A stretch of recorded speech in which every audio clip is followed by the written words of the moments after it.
Julia, and then, is it Kathleen? Yes. We've met before, and is it Mark? Brett.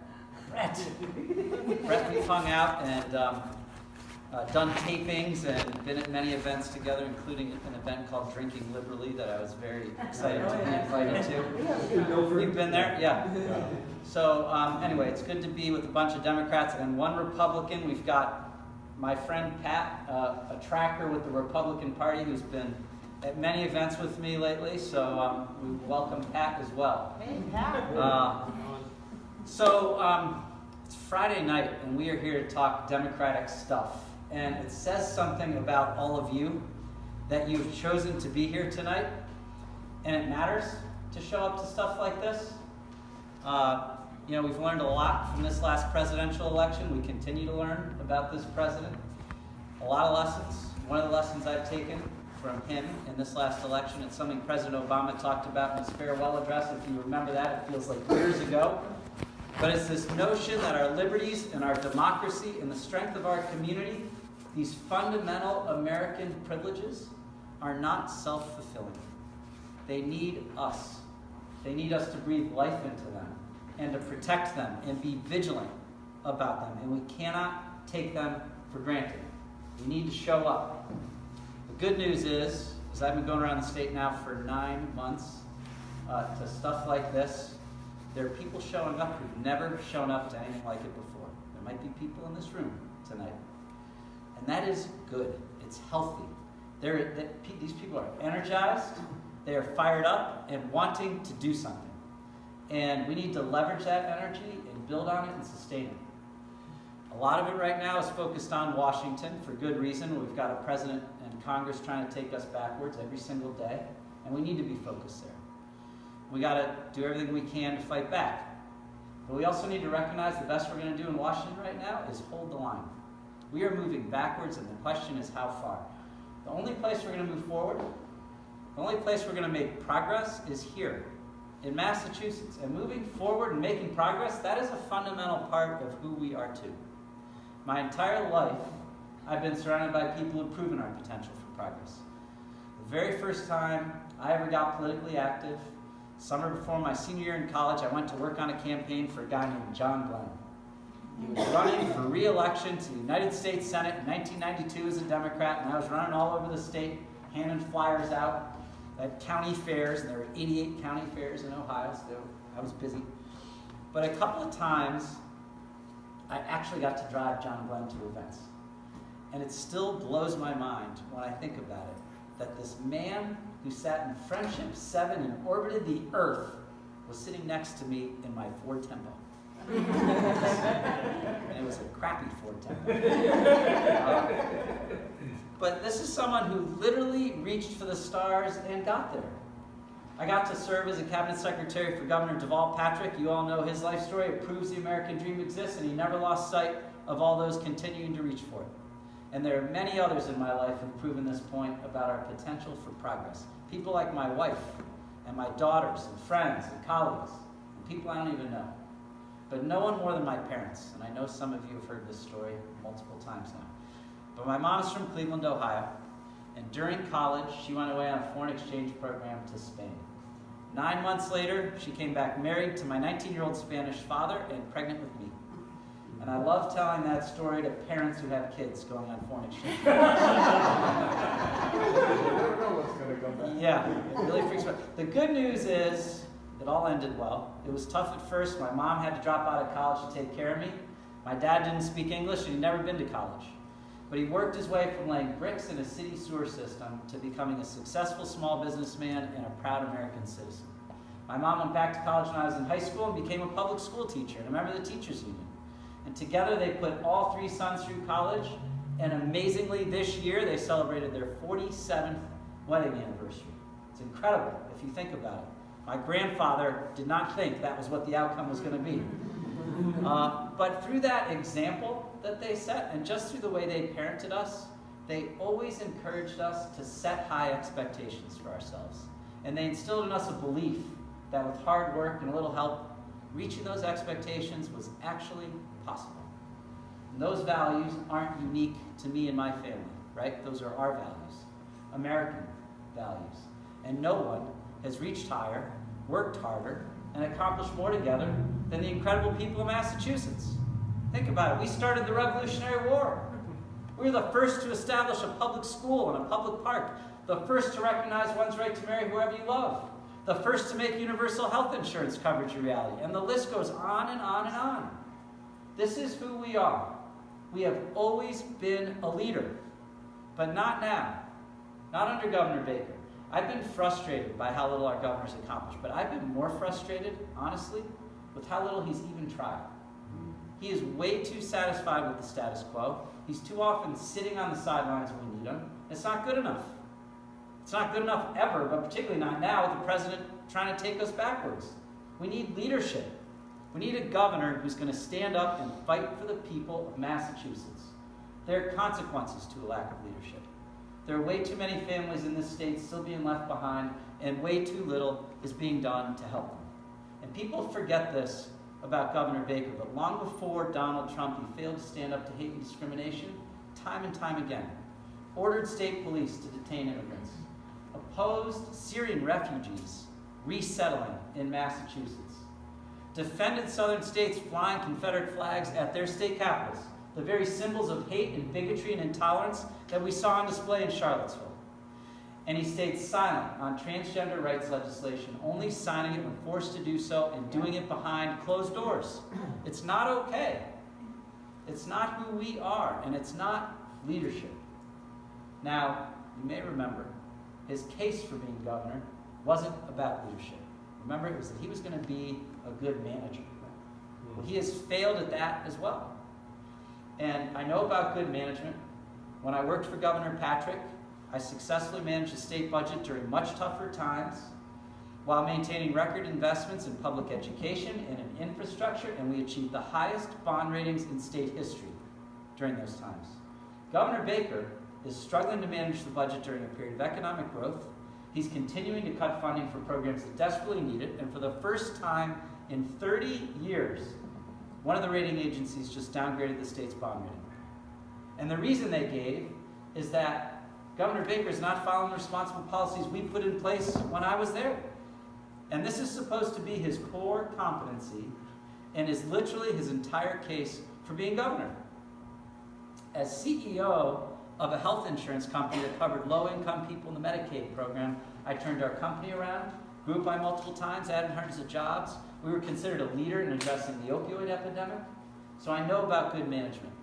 And we can do a better job managing state government. I am sure of that. But here's the thing, and I'm guessing all of you, except maybe Pat, agree with this. Unlike our governor, I believe managing government well is necessary, but not sufficient. Government is our instrument, not our enemy. It's the vehicle through which we empower each other and support each other and protect each other. And it is not good enough to simply accept the world the way it exists and try to manage it better. We need a governor who's going to see the way the world should be and take us to that place. Let's aim high. Let's be us. Let's give working families across the state a better deal, an economy that works for everyone, not just those at the top. How about a living wage and paid family leave, affordable housing and higher education and child care, an issue I feel passionately about? How about a transportation system that people can actually depend on to get to work on time? Right? Let's aim high when it comes to our dysfunctional healthcare system and implement a single-payer system that's simpler, cheaper, and does a better job keeping people healthy. Let's aim high when it comes to other big challenges we face, like climate change, the biggest threat to our planet, and our broken criminal justice system, which is jailing way too many for way too long at too high a cost. And more important than any of that, let's aim high when it comes to how we treat people. We need a governor who sees the value and potential of every single person, who respects everyone, who doesn't need coaching and pressure and second chances to get it right. And I want you to know that if I'm your governor, it won't matter what color you are, what your sexual orientation is, what you believe, whether you're from Mendon or from Springfield, or you just came to this country, or you have a disability, or you're a Syrian refugee. I see you, I believe in you, and as your governor, I will work for you. We have always done better when we see our differences as strengths. And when we recognize that beneath those differences are many more similarities, when we treat each other with respect and dignity and love. So let's aim high. If we do, I know we can build a better future for everybody. That's the lesson my parents taught me. It's the American story. It's what the people of Massachusetts have proven over and over again. And it's what we should expect from our government and from ourselves. And that's why I'm running for governor. I'm not a career politician, just trying to get to my next elected office. I'm not going to make whatever political calculation I need to make just to win at whatever cost. That's not why I'm doing this. I'm in this because I care about people, and I want to make a difference in people's lives. And if that's the type of candidate you want, if you believe we need to aim high, if you want Massachusetts to be a leader again, then I hope to earn your support. If I haven't already, I know there are a couple in this room. And I hope you'll join our grassroots campaign. Thank you very much.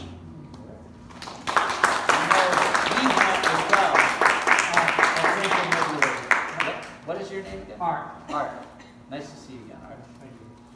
So, I'm happy to take any easy questions you guys have. Yeah, I'll just ask What is your name? My name is Rand Barthel. I've been a member of the Mendon Democratic Town Committee. Rand? Rand, R-A-N-D, Okay. yeah. Question has to do with how you see, what could we be doing that we're not doing to get the fruits of economic growth to happen more in the western and middle part of the state instead of just in the Boston area? Yeah, it's a really good question. And this comes up a lot, particularly in other parts of the state. Yeah, they don't ask it so much in Boston. I Yeah. So, a couple things I'd say about this, about economic development across the state generally.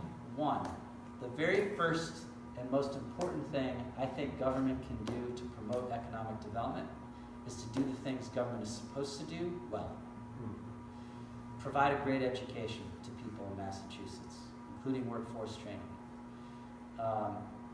Make sure our transportation system is actually convenient to use and easily accessible, and does a great job moving people around, getting people to work on time. Some of the core fundamental responsibilities of government, if we do those things well, businesses invest here, all across the state, businesses grow here.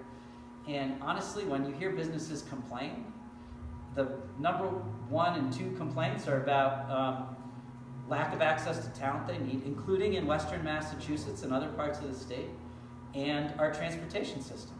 It isn't, oh my God, the corporate tax rate is killing me.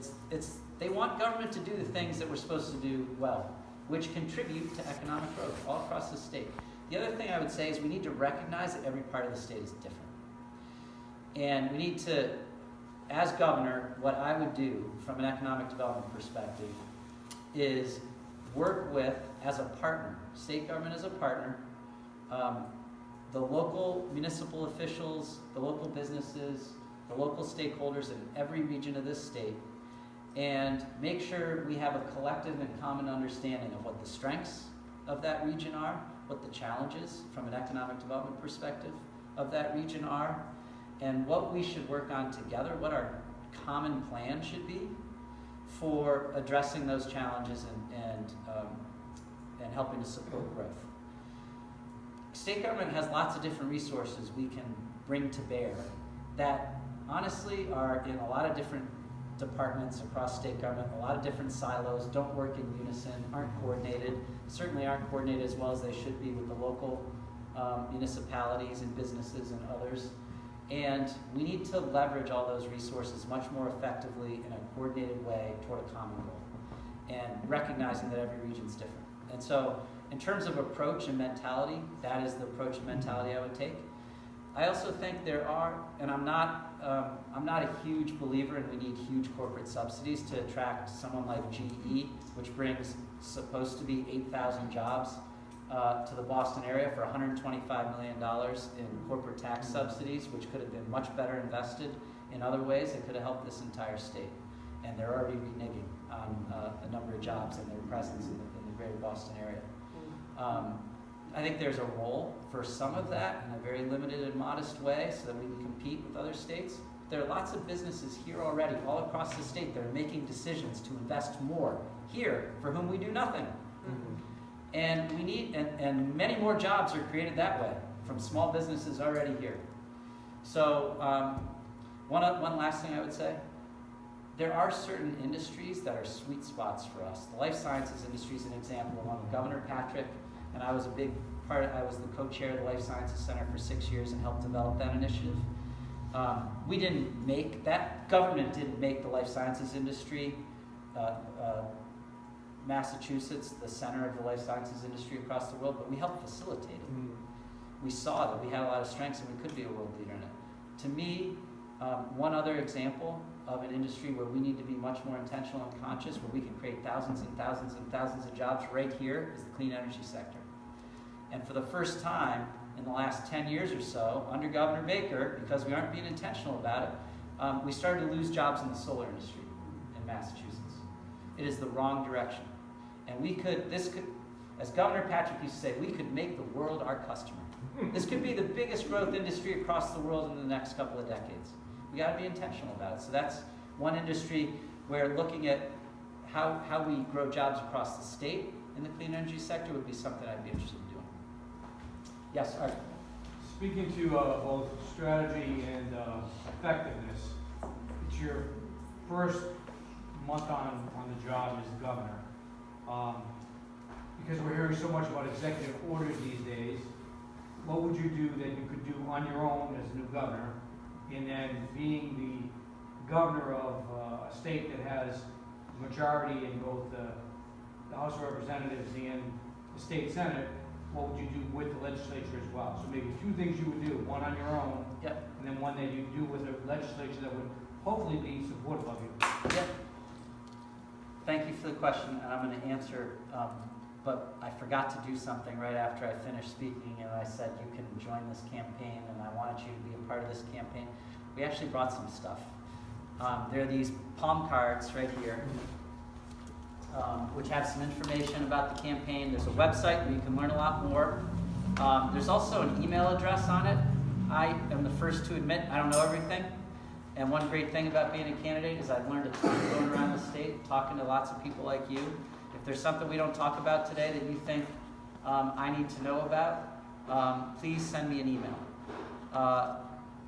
And then there's a sign-in sheet, which if you sign it, it doesn't mean you're swearing to God you're going to support our campaign. It just means you'll be on our email list and can keep up with what's going on.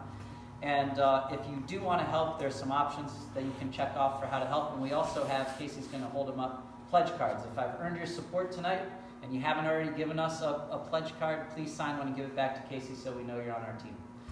Art, your question. I'll give you one example for each. In terms of what I would do unilaterally through executive power, one thing I would do is a number of different initiatives around economic empowerment for women. Within state, what I can do within state government, state employees. The very first thing I would do is order a review of wage equity for all state employees by an independent entity and make it very transparent. And whatever the results are, to the extent there are inequities, which I'm sure there are, we will address them and make sure that we have eliminated wage inequities in state government. I've also committed, and there's a policy on my website around women's economic opportunity, which I encourage you to go look at. I've also committed that I will require state vendors that do business with state government to demonstrate compliance with the state's equal pay law in ways that they aren't otherwise required to under law. Provide reporting to us so that we can confirm that those doing business with state government are doing the right thing. And lastly, one other problem generally in our economy is there is a dearth of women leadership in big corporations in particular, on corporate boards and in leadership positions. And that has an impact on women's ability to grow economically and have the opportunities that they need to be successful. And so I want to address those inequities as a leader and set an example in state government. I've committed that for companies of a certain size, bigger companies doing business with state government, we will require that their boards have at least 30% of their representation on their boards are women and minorities. So those are things I would do on my own. In terms of working with the legislature, I have lots of things I want to do with the legislature in a number of different areas. Getting back to this point I made in my remarks, that we've got a governor right now that's way too satisfied with the status quo. We've got a lot of big challenges we need to be aiming higher on and taking on. One example is early education and childcare. This is, I think, the thing we could do to have the biggest return on investment for kids and families, where we're doing virtually nothing right now. The evidence is clear that kids who have access to good quality childcare and preschool, particularly lower income kids, it's game changing for them in terms of their success in school and in life. And it allows their parents to go to work to support their families. My wife, Cindy, is from Chicopee, Massachusetts. She grew up to a single mother who had nothing, very young mother. And as a result, she qualified for federally funded Head Start childcare and preschool, which is for very low income people. And it gave her the solid start she needed to be successful and allowed her young mother to go to work to support their family. We're the most expensive state in the country, $15,000 or so a year to send one kid to childcare or preschool. And most families can't afford it. Most families don't qualify for the subsidies that exist at the state level to help them pay for it. And so most families, one parent is deciding not to go back to work and to stay home even though they want to and they need to because they can't afford it. And that's a problem in today's world and today's economy. So I've committed by the end of my first term, every single child in this state, every single family will have access to affordable, high-quality child care and preschool, birth to age 5, not just preschool. Doesn't do any good to have paid family leave, which I'm sure many people in this room like me support, if after 16 weeks of paid family leave you have to quit your job because you can't afford child care. You got to think about this in a continuum. I want to welcome our other tracker who's here. You were in, where were you? At the debate. I was in, where was I? Dayton. Dayton. Yes. Welcome Thank to you. another event. Thank What you. is your name? Bobby. Bobby. Okay, the engineer. Yes. Yeah. All right. Welcome, Bobby. Thank you. Pat, you're not alone. I had no idea there was two of us. Yeah, me neither. Okay. Yes, Tom. So, the question is, what would you do differently than Governor Baker to address the opioid epidemic? Be much more aggressive about it. Treat it like the crisis that it is, with a higher sense of urgency.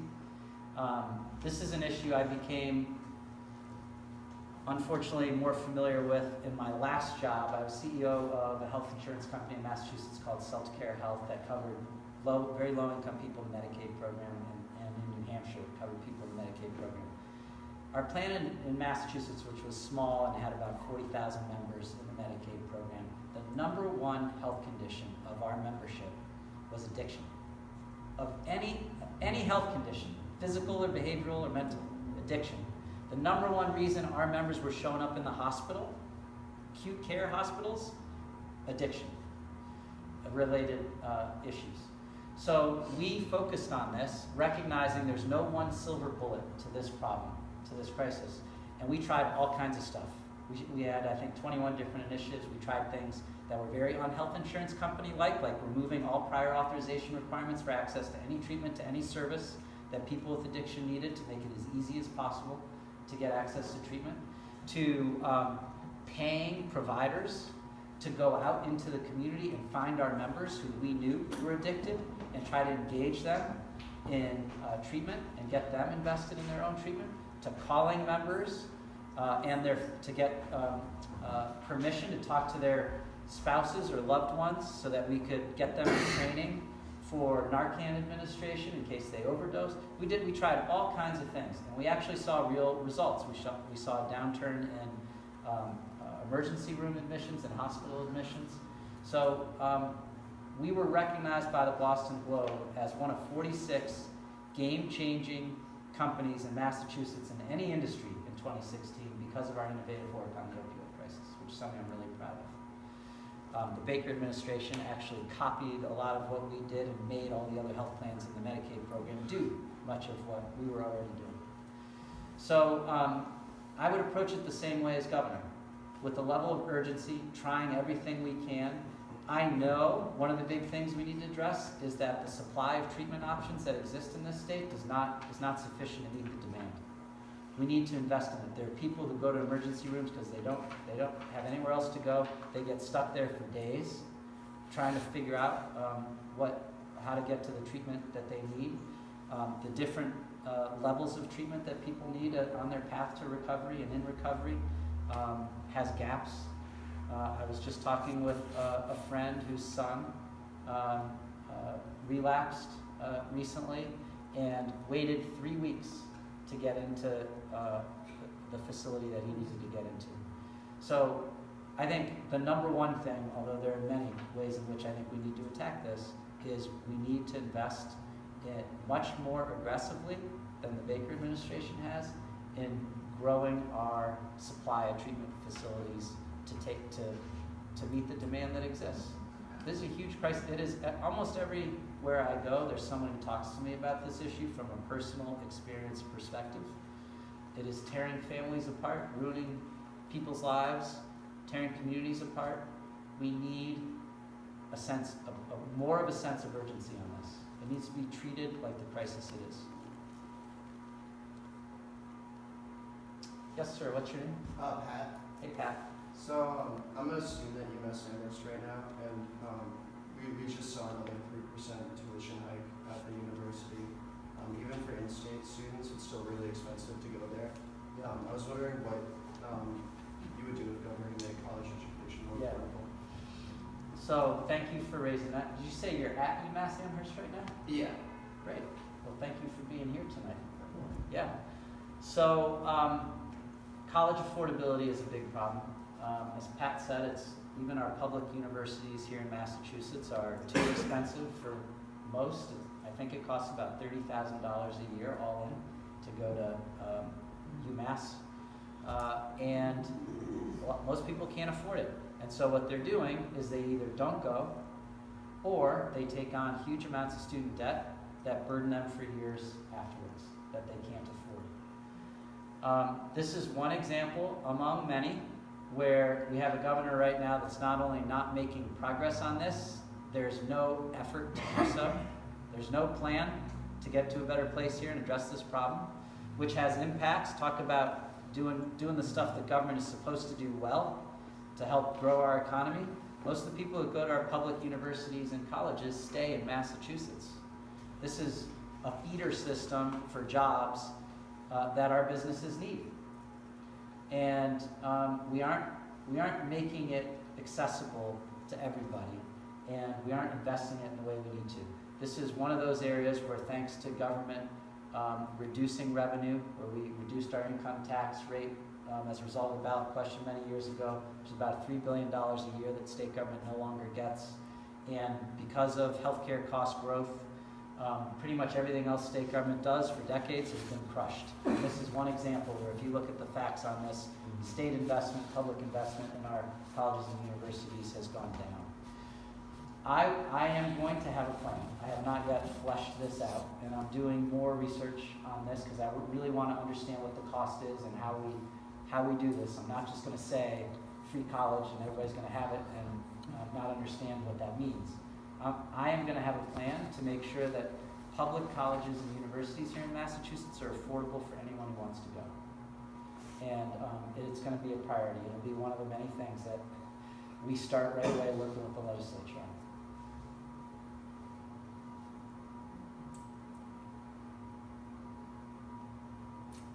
Well, if there are no other questions. Oh, yes. What is your name? Carolyn. Hi, Carolyn. Thanks for being I'm here. a climate activist with Mass, Okay. Massachusetts. And my impression is that the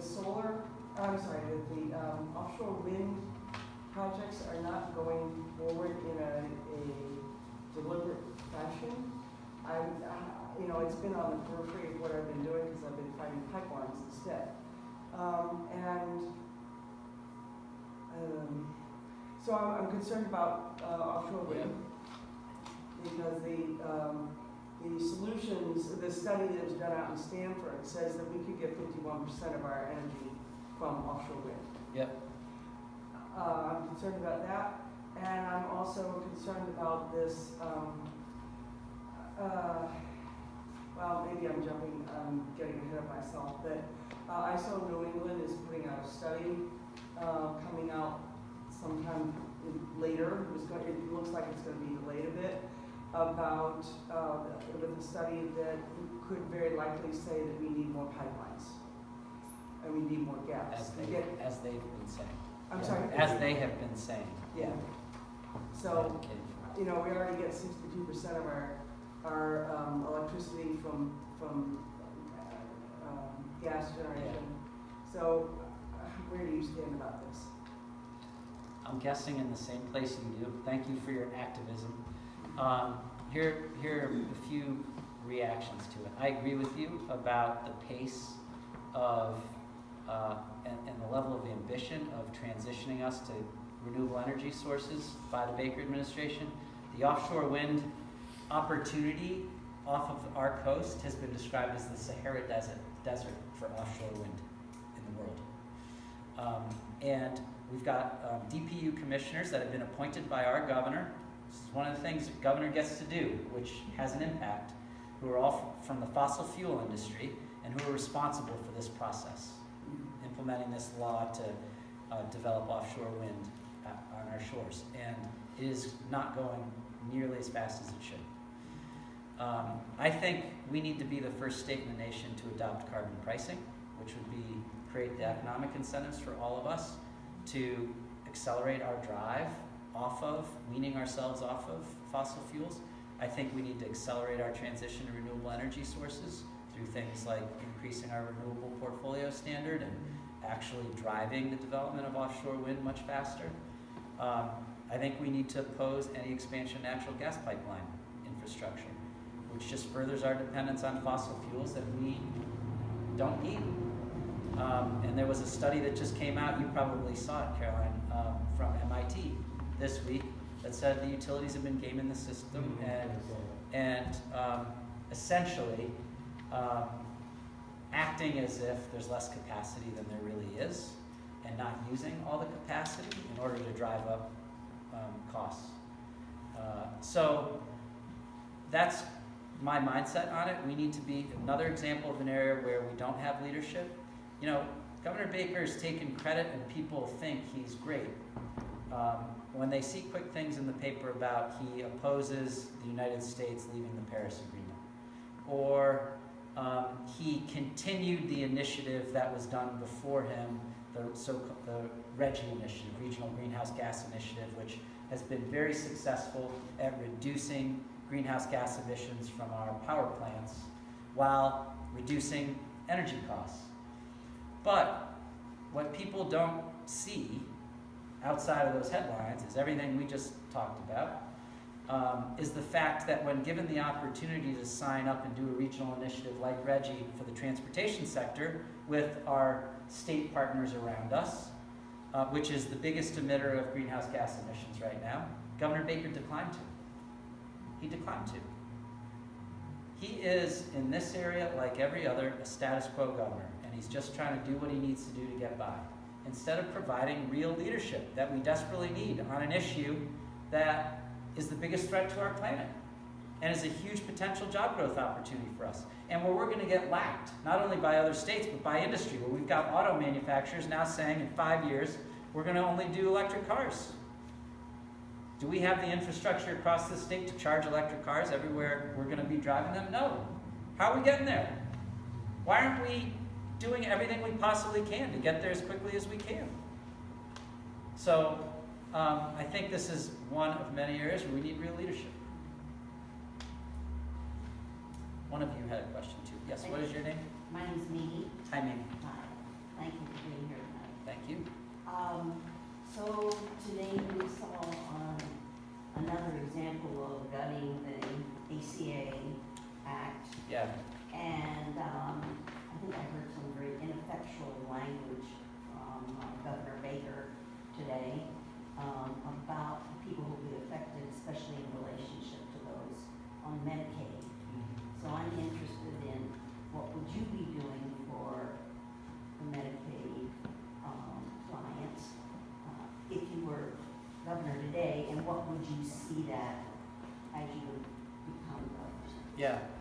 So this is another example of an area where you gotta pay attention to both what Governor Baker says and what he does.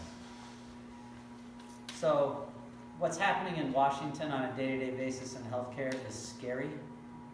Talk about trying to take us backwards. This is the poster child. And every effort to repeal the ACA, what he's done yesterday, removing cost-sharing subsidies, which basically just means the federal government's going to pay less to subsidize health insurance so that it's affordable for lower-income people, which is part of what the ACA did, which has all kinds of other ramifications for our health insurance market that impact everybody ultimately. Governor Baker has generally been against these efforts in Washington to take us backwards from the ACA, which is good. In the meantime, what he proposed to do here in Massachusetts was pretty much the same thing. He proposed kicking 140,000 people off the Medicaid program to save money. People who, in many cases, met eligibility requirements that have been in place not just from the ACA, but for a couple of decades in Massachusetts. An example, single mothers, very low income, single working mothers who make about $20,000 a year. He proposed kicking them off, tens of thousands of them, and forcing them to buy coverage through the connector. Now, the coverage would have been lower cost and subsidized, but they would have had to pay some premium in many cases, and they certainly would have had to pay deductibles and copays. So you're talking a couple $1,000s a year of additional cost for a family that has $20,000 with kids, working, and has not had to pay for a couple of decades under our system. It's deplorable, and fortunately, the Democratic legislature stopped him from doing that. So pay attention to what he says and what he actually does. Now, our system, so talk about status quo. There are the efforts to take us backwards in Washington, but the status quo of our healthcare system is not good enough. It is so dysfunctional. Every additional second I spent in the healthcare industry as both as a policymaker in government and as CEO of this health insurance company, I got more and more discouraged with just how dysfunctional our system is. It is way too complicated for people to navigate.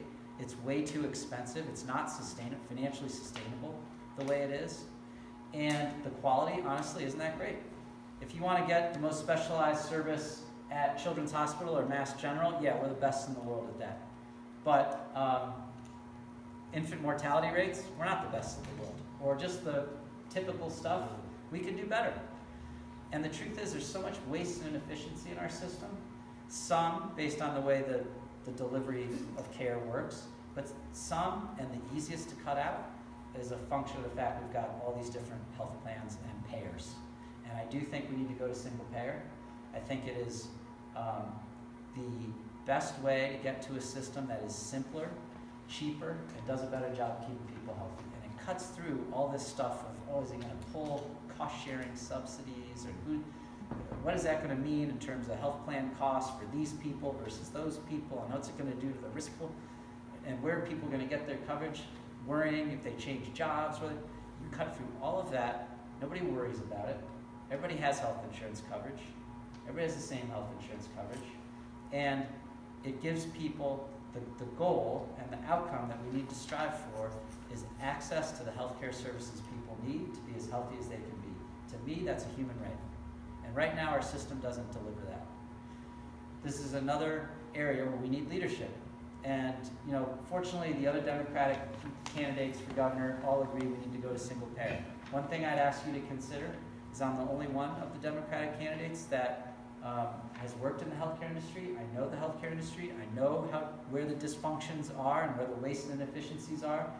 I also know that we need to be extremely careful and thoughtful about how we implement this. Single payer is a means, not an end in itself. You could do single payer in a way that doesn't get the outcomes that we need. And this isn't a 5-minute thing. I've got credibility in the industry, I think, to be able to pull the right people together and say, we're not leaving this figurative room until we figure out how to implement single payer in a way that's going to get to the outcomes that people need, so that the system works better for people and is financially sustainable over time. And that is another thing I would start working on immediately.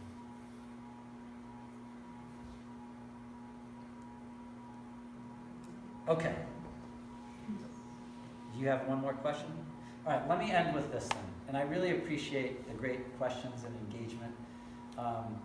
It's good, it helps me understand what's on your minds and ultimately makes me a better informed and better candidate. So I appreciate the back and forth. I'm asking for your support. I want you to be on our team. And a couple of things I'm going to ask you to consider that I think are differentiators between myself and the other two Democratic candidates who, we all want to do similar things. I think there are more similarities than differences. And they're great people. I've gotten to spend lots of good quality time with them over the course of this last few months. But there are two things that I think are differentiators. One, I'm the only candidate that actually has leadership experience in state government, getting big things done. When I worked for Governor Patrick, I was often his point person for negotiating a lot of the big things we did with the legislature and other key stakeholders. I know how the system works. I've worked effectively in it. I think if you ask people on Beacon Hill and others, they would say that I'm someone who operates in good faith and listens and is effective. And I think that should matter because it's not going to matter all the things we want to do if we don't actually do them. And so that's one thing I'd ask you to consider. The other is, while I think our case for taking over the governor's office needs to be about making progress on issues that affect people on a day-to-day basis and standing up for everyone, I do think we're going to have to take Governor Baker on the management stuff. It's his whole case for being governor. He's failed at it. Everything he said he was going to fix is worse. And I think I'm going to be able to most credibly go toe-to-toe with him on those issues and expose his failings as a manager and be able to make apples-to-apples comparisons from when I was in government versus him. And I think that's going to be important in the general election.